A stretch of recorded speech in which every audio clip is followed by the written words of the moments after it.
Hello, so this is a new series of videos I'm going to do, which I call favorites. So it's going to be today the July favorites. There will be probably some August favorites, some September favorites. At least I plan to do that at least every other month. I hope to do it every month, but maybe it's going to be every other month. And what I'm going to do is I'm going to share with you some old books I found, some fairy tale home decor things I found in old websites, in thrift stores, second-hand website, things like that. So it's going to be pretty much these sort of things. So if you're not interested, it's absolutely fine. I'm also going to share some teas because I'm a big tea drinker, things like that. And I already did that in my vlogs, but I wanted to do that in a separate way so I could go into more details and show you maybe other things. And maybe it's going to inspire you, who knows. So the first thing I wanted to share in this July favorites, something I purchased in July, are teas. I drink a lot of tea all day long, all year long, herbal tea, all sorts of teas, by the way. And I'm working on Wonderland characters. This month I'm going to continue to finish my series before jumping to my workshops, my online workshops. But I was working on the Big White Rabbit, the March Hare, and other characters from Through the Looking Glass.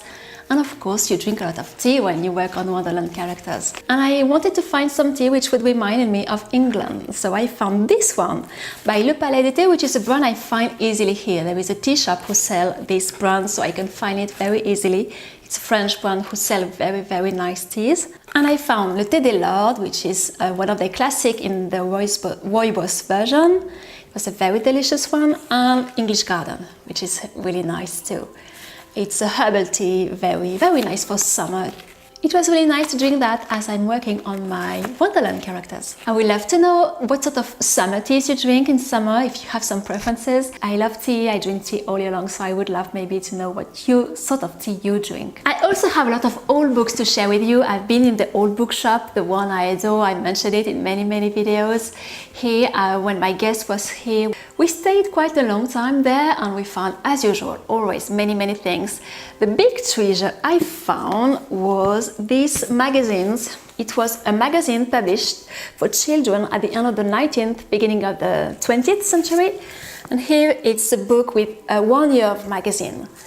And it's just an unbelievable magazine because you have a lot of things to do for children.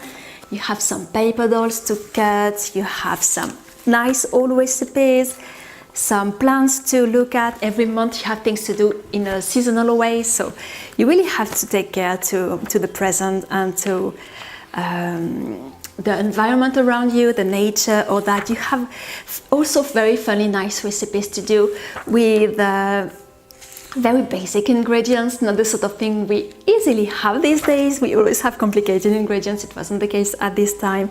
You have some toys to make. You can make your own toys, and it's so well written. The style is unbelievable. I love to read that because it's so well written. Even the recipe is well written. You have some patterns to make your own clothes for your dolls, so it's so fun. Some little plays you can make with your friends, some plays, theater plays with simple basic dialogues to learn.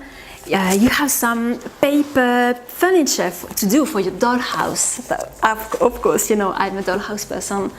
I have made a lot of dollhouses in my life. I have the dollhouse workshop, so anything related to dollhouse is interesting for me. So you have this paper furniture to make and to glue, and I explain everything very easily, and it's so beautiful and elegant. We have ordered to our furniture maker, our special furniture maker, a selection of a beautiful furniture for a bedroom in the Louis XV style in cardboard. But it's so funny the way everything is written. The furniture is pretty elegant too, so they are all in a different color. This one is yellow, and you have a pink furniture for the living room. It's so fun. I think it's just every time I open this book, I find something new. So it's like a never-ending surprise. And my bookshop has a lot of others of this. So this one is 1899 to 900, but it has 5 or 6 years of journals. So I may probably find others because they are so precious. Of course, in the old bookshop, I found this one and I had to buy it. It's Gone with the Wind. In French, it's Autant n'emporte le vent. I never read it, and this one is almost an original edition. It was published 2 years after the American one was published, so I thought, oh, that's really nice to read something almost at the time it was published. So you have a little map with everything to sort of imagine where everything is happening. I can't wait to read it. I'm just really at the beginning, and it's going to be my August reading. Another thing I'm reading too is Story of a Donkey, Mémoire d'un âne. It's the 4th book of La Comtesse de Ségur. I talked about her many times in my vlogs. I'm going to link below 2 videos of characters I made after 2 of her stories, Les Malheurs de Sophie et Les Petites Filles Modèles. And this one is the 4th one, and it's the story of a donkey. So it's the memories of a donkey. And there are some of the characters which were in the first stories are there too, but it's really, really fun, really nice. I read The Holidays, which I bought also, I think in the old bookshop or in another shop, I don't remember, this winter. And I read it before this one because it was the 3rd one you were supposed to read, and it wasn't that good. I was disappointed, but I thought I'm still going to read this one because it's a donkey, it's a very smart donkey with funny stories, so I'm enjoying it so far. It's really beautiful, and the pictures and drawings are really, really nice. The last book I'm going to mention is this one. I had it for a long time. Actually, it's one of the very, very first old book, second-hand book I bought 10 years ago in Lyon, and I loved it. I read it in summer. It was a summer read, so I wanted to read it again this summer because I really enjoyed it. And it is Les Caractères de la Bruyère. It's just a wise book. It's not exactly philosophy, it's more a wise book, and you have a lot of things. You can read it you can only read one chapter, you don't have to read everything at once. I like to read everything in a row. But it's really, really nice. And there was this sentence which I thought was so nice and so good for me, which is about time.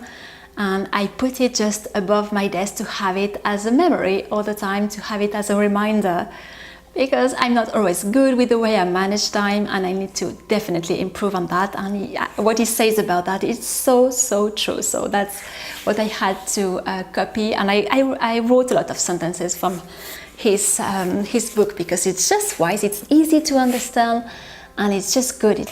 I enjoyed it very, very, very much. There are things about man, about fashion, about train, about ambition, about friendship, all that. And it's a very important book from the 17th century. So this author was a contemporary from Madame de Sévigné and Madame d'Aulnoy. I mentioned Madame d'Aulnoy many times because it's definitely my favorite fairy tales author. This man lived at the same time, so and it's just very, very, very popular in France. It's something you would study at school, but I didn't study it at school. And I think it's just an easy book to read, but very, very nourishing. It's going to nourish your mind for a long time when you read that. Another thing I found is on a second-hand website like Le Bon Coin, the French Craigslist, which I mentioned a lot, are these nice candle holders or candelabras. I don't know exactly how you call that, but I found 2 of them. They are matching. This one is a bit broken, and they were €7 each, and I thought they were really, really pretty. I'm still hunting for my mirrors. Actually, I wasn't at all looking for candelabras or anything like that because I already have quite a lot, but I thought I had to have them. They are pretty, and it's not so easy to find very well shaped, very well sculpted, delicate candelabras like that, so I was really happy to find those. And the very last thing I wanted to show you in my July favorites is this piece of lace, which is very, very pretty, and it was offered by a friend, my guest, who was there in July, and she offered me this, which I'm going to use for my windows, but for now it is on my trunk. Let me know what sort of books you are reading this summer, if you have some summer reading habits you like to share. I would love to know that. I hope to have finished Gone with the Wind at the beginning of fall. We will see. I can't wait to know what it's all about. It's such a famous story. I will go back to my Wonderland characters now with my delicious tea. You will see the White Rabbit, the March Hare, all the other characters in a video later this week. They will also arrive on my Etsy shop, and all that I'm going to share all this on my blog at merveilles.papier.com. For now, I will leave you here. You can subscribe to the channel if you don't want to miss the next videos, which include my studio series coming. because I'm working on my studio this week and you're going to see it done in very few days. Give a thumbs up if you enjoyed what you saw. Thank you very much for your kindness and for your kind messages, and I will see you soon.